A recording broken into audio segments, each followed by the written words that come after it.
Hi, this is Bob Kiss. Welcome to my little darkroom on the beautiful island of Barbados. Welcome once again. I hope you've already watched the 2013 video I did for my Uranotype, my how-to presentation for the APAIS conference. The purpose of this update is mainly to test current available papers and comparing them with papers from the original video. The original papers were Crane's Platinotype and COT 320. The new papers which we've tested are Arches Platine, Crane's Cover 90 pound, Hahnemühle Platinum Rag, and Revere Platinum Rag. Now we all know Arches isn't new, but I've never used it for this process before. I cannot stress double coating strongly enough. You get beautiful highlights, but you get a much higher Dmax. You get excellent results by coating your first coating, then waiting 12 hours, doing a second coating, then waiting at least 12 more hours and making exposure. I mentioned in the original video that I actually get a deeper Dmax and a clearer highlight by waiting at least 12 hours between the last coating and the exposure. I really believe you'll find, try it. It's only 2 pieces of paper and a little bit of your solution. Try a single coat and a double coat and take a look. I think you will see. Again, a lot of this depends on your working processes, but I think you'll see a big difference. The test print that I intend to cut up and use for the toning test, which I hope to make this afternoon, and it'll be in the package. I don't have it to show you. It'll be in the package of prints sent to Melody and Lee. I coated that paper on September 2nd. I double coated it September 2nd. Didn't need it because I moved on to the other papers. And I made the test exposure on September 10th. That's yesterday. And what I'd like to do is show you what this print looks like. Now, it's a little dark in the highlights, but I mean, this is incredible. This is 10-day-old paper, pardon me, 8-day-old paper that has sat in a light tight box for 8 days. I think that's pretty good. Now, the highlights are a little dark. It's a little rich overall, but it's really not a bad print for something that's sat. So this is one of those processes where you should not be in a hurry to expose. You coat, dry, coat again, and let it sit. One of the things I've found, especially being sleep deprived and preparing this APIS presentation, is make careful notes on your first and second coats. Whether you use the same chemistry or if you do a variation in dichromate. I use the same chemistry for both coats myself. You could try varying them, but I've gotten very good results with the same mix of drop count and amount of uranyl nitrate. But make very careful notes across the bottom or on the back of your paper. There's a very important point is the coating issue. The uranyl nitrate solution is very, very fluid. It's not at all viscous like some of the other coating solutions. I find, for example, that my platinum palladium coating solution is pretty thick and it can be spread nicely. It tends not to pool. But with the uranyl nitrate solution, I find it pools. So I use my Richardson brush and I just keep painting, painting, painting, painting, painting, painting, brushing, brushing, going around the edges, back and forth. You know, I find that the more you brush, the smoother the tones, the less sandy the texture, and the deeper the Dmax and the cleaner the highlights. This is one of those, again, where I think you'll find that, that what we avoid in other processes, which is overbrushing, actually improves the quality of the Uranotype. Full development is very important with this process. In silver gelatin, we call it developing to completion, which is the development time where you no longer get an increase in Dmax or contrast. Developing beyond this just increases the speed of the paper a little bit, and eventually you begin to fog the highlights. With Uranotype, less development results in less Dmax and a flatter looking print, just as it does with silver gelatin. I found that 6 to 7 minutes in the potassium ferrocyanide developer is perfect. In discussion with other Uranotype printers, they've been amazed at the Dmax of my prints, and invariably they develop theirs for less than 6 minutes, often as little as 3 minutes. Samples of Uranotypes from the web often show this. You'll see a very sandy looking tonality and a definite lack of Dmax. There is no really rich oxblood, burgundy, old rose, whatever color you want to call these prints, it's not there. You don't get a D-max. Here's an example of a pretty decent D-max. Look here. This old burgundy color, or oxblood, or if you're a vampire, I guess you'd call it oxygen-depleted blood. It's a really deep, rich color, and that comes from a full development of between 6 and 7 minutes, depending on the coating, depending on the exposure, depending on the paper. And you can see this is the original Crane's Platinotype, of quite a light, not perfectly white, but quite a light D-min, right through to a very rich D-max, and tonal separation in every step. This is why I love good old-fashioned Crane's Platinotype, because it makes beautiful uranotypes. Problem is, you can't get it anymore. One of the things that's very interesting about Uranotype is it has a wide or long scale index. That means the range between the amount of exposure necessary to give you a D max and the amount of exposure necessary to give you a D min, your highlight. Now this scale index, the length of the scale index, the range, means it is very difficult to use up that capability to get a really deep color and a really light color on the same print. When I used the ink press negatives, which is what I used for the 2013 presentation, I had to add a good amount of dichromate, and I finally got a scale. It looked pretty good, from a pretty decent highlight to a pretty decent D max. However, I think if you see what we've got now, you'll see that we've got a greater scale of nearly white highlights to really deep D max, because I've switched from the ink press for this to the Pictorico Ultra Premium, and I increased the pigment level. There's a setting in the Epsom 3880, my 3800 dye, in the 3880, in the printing program, you can set the amount and increase in the amount of ink or pigment. For the ink press, I set it at plus 25. For the Pictorico, I set it at plus 50. And thank you, Catherine, for sending me this information. I knew I had read about it, and Catherine was kind enough to send me the information, said I could get as much as 50, and it makes a big difference. Well, you saw this print. Once again, this is a print on Crane's Uranotype made with the Pictorico negative, which has much more dense highlights. The Pictorico also has a little more turbidity in the shadows, in the clear area, as it were. The pigment receiver is a little more turbid, a little more milky than the ink press, but you can still get a pretty good range out of it. This is the Hahnemühle Platinum Rag. This is an example of the same print made with that. And this is an example of, this is also the Hahnemühle Platinum Rag. This is a different photograph I've done, a similar subject that is also a very warm tone. For those who don't recognize it, this is a mahogany nut. This is what falls off mahogany trees, from which you get that gorgeous wood that very expensive furniture is made out of. So I find that that the Pictorico Premium Plus, which is the one that will hold the extra pigment, is very, very good for making negatives for uranotypes. Now, switching subjects, it is a very good idea, as I mentioned in my original video, to keep the uranyl nitrate in a lead container. I actually got a friend of mine who works in construction to pull some lead tiles that have been knocked off a roof, pull them out of the rubbish dumpster and give them to me. They're the sort of lead, I guess, flashing or plates, and I bent it into this funny looking lead safe. The other thing that's a lot less, a lot easier to come by, weighs a lot less, and is much easier to work with, is these film shield or Domke lead bags.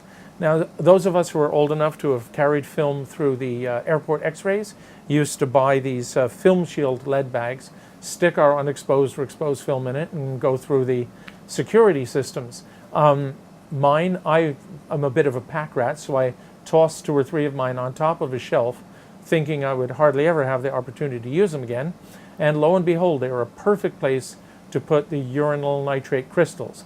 They are mildly radioactive, very slightly radioactive, not very seriously.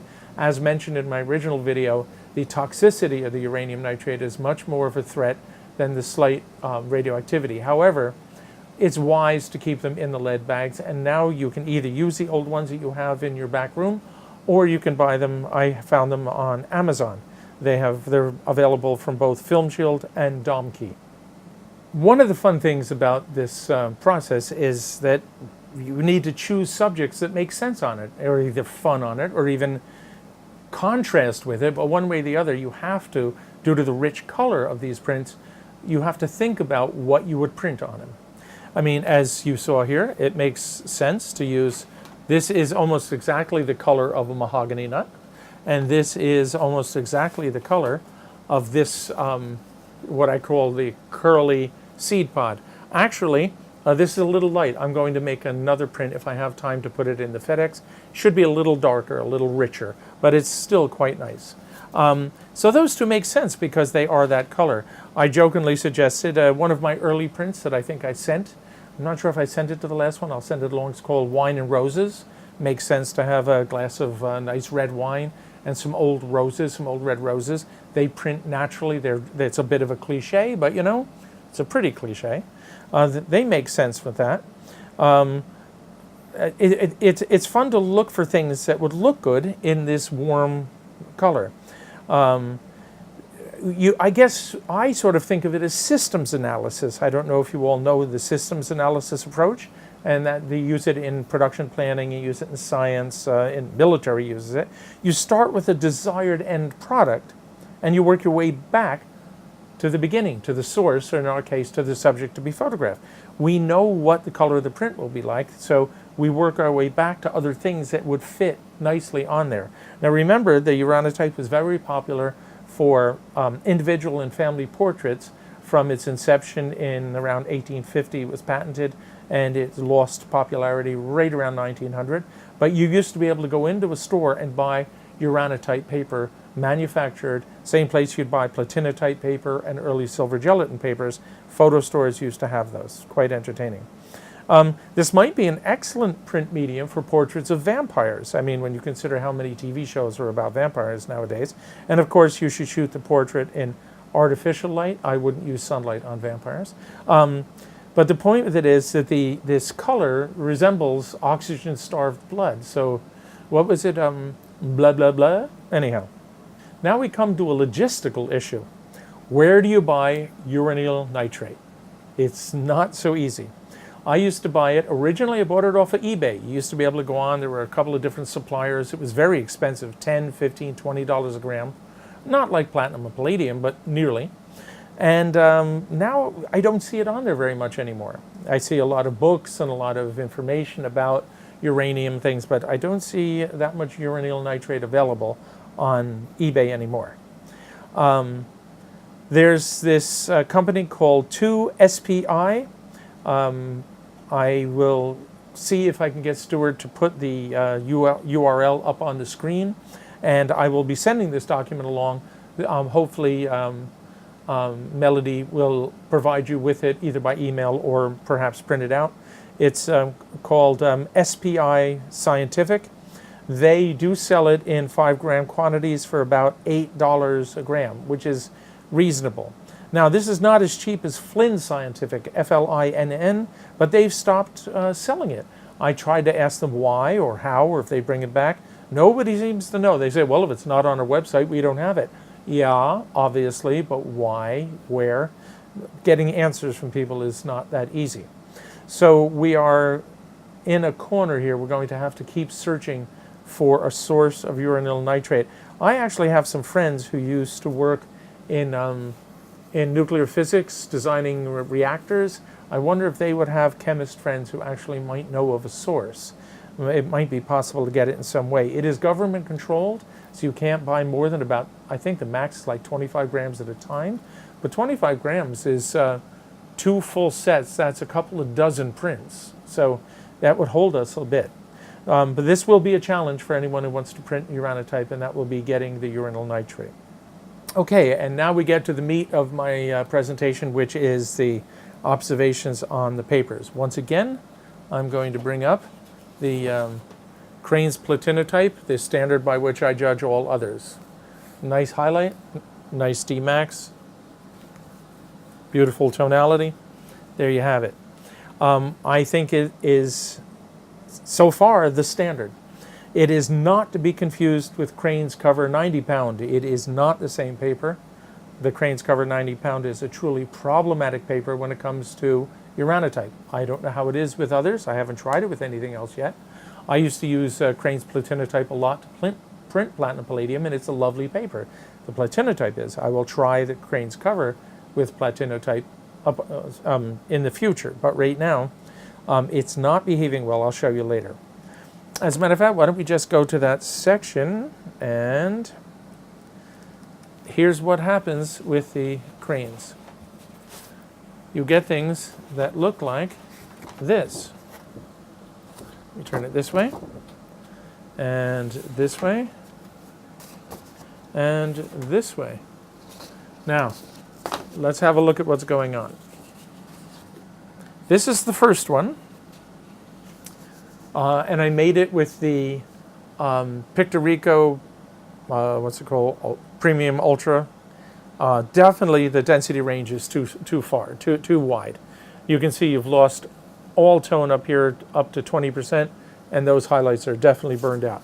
The issue was a combination of both contrast and density. Now I tried it again a little later.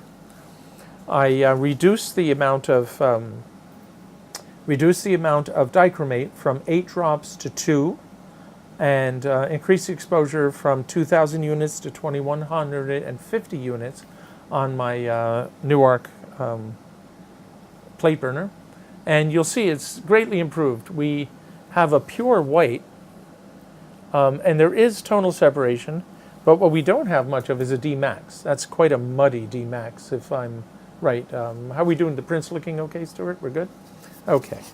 And then I decided maybe it was because I was letting it dry too long, so I tried coating. 2 hours later, coating again. 2 hours later, exposing, and man, did I go in the wrong direction. Muddy, muddy shadows. Much more tone in the highlights, but shadows are dead. So it seems to me that this is a paper that wants almost no, or if any, very little dichromate, and a long drying time between the first coat, the second coat, and the final exposure, minimum 12 hours. I might finally harness this beast and get a decent print from it, but so far, I'm not thrilled. This is the closest we get. Highlights are better, but muddy, muddy D-Max. Certainly not there. Okay, in all fairness, I forgot to show you this one. It was where I did indeed reduce it to 2 drops of dichromate, and I increased the exposure to 2150, and I did have a long time between the coats and the final printing. So you can see I did get a better highlight and a better D-Max, but if you can see it, I'm not sure you can see it on the screen, the D-Max still isn't anywhere near as rich as it is in the Platinotype, the Crane's Platinotype, and there's mottling. It's not an even tone. So as I said, this is a paper that's going to take a lot of work. This is the Revere Platinum Rag. One of the things I didn't mention about the different papers so far is this paper lays very flat after coating. It doesn't buckle. The Crane's 90 pound, the Crane's Cover 90 pound buckles a lot. You have to definitely tape the corners down or it buckles up. It looks like a Pringles when you're coating it. This one lays flat. The Platinotype buckles a little, not as bad as the cover. The Crane's Platinotype buckles a little, not as bad as Crane's Cover. This paper I had great hopes for, and I bought some of it because it was reported that it was an excellent paper for cyanotype. And given that uranotype and cyanotype are both potassium ferrocyanide image-making processes, I was hoping that it would work well with uranotype. Well, I was very wrong. If you take a look at this, you'll notice the top 3 steps match exactly. There's no tonal separation. It is a cold, almost steely color. It's lost the beautiful, warm charm of the midtones and highlights of the uranotype. And I won't say this is overexposed because they are exactly the same tone. There's no separation. If it were overexposed, they would be different grays, but they're not different grays. They're all one boring, even, steely gray, all the way down to almost the 4th step. So you've lost highlight separation completely. Sadly, I just don't see how. I may try to retest it. I'd have to speak with some chemists to find out what they've done to this paper to keep it from separating those highlights, but I do not see it as a candidate for uranotype printing. Right, now I've tested the Arches, the 310, the Arches Platine 310. I'm sorry I didn't get time to test the lighter weight paper, but I'm assuming there wouldn't be a major difference in how it printed. Maybe there will, and if I have time, I will do it and send out an announcement. But here is the Arches Platine 310 GSI and GSM, sorry, and you will notice that we have exactly the same problem. Number one, a steely tone. Number two, the top three tones match exactly. There's no tonal separation in the highlights. So once again, one of the world's favorite papers for platinum palladium printing really is not a great candidate for uranotype. I mean, there's a slight difference here, but it's quite a muted look. It's beautiful Dmax, just like I'm going to go back here to the other one, the Revere. Beautiful Dmax, but you know, just not really a bright paper, not a paper that will use the tonality that you have in your file, in your negative, and that you want in your print. It does indeed absorb the solution very well. The Arches 310 does. It absorbs the solution well, not much brushing necessary. As for the Hahnemühle does take a while to coat, but it does lay flat.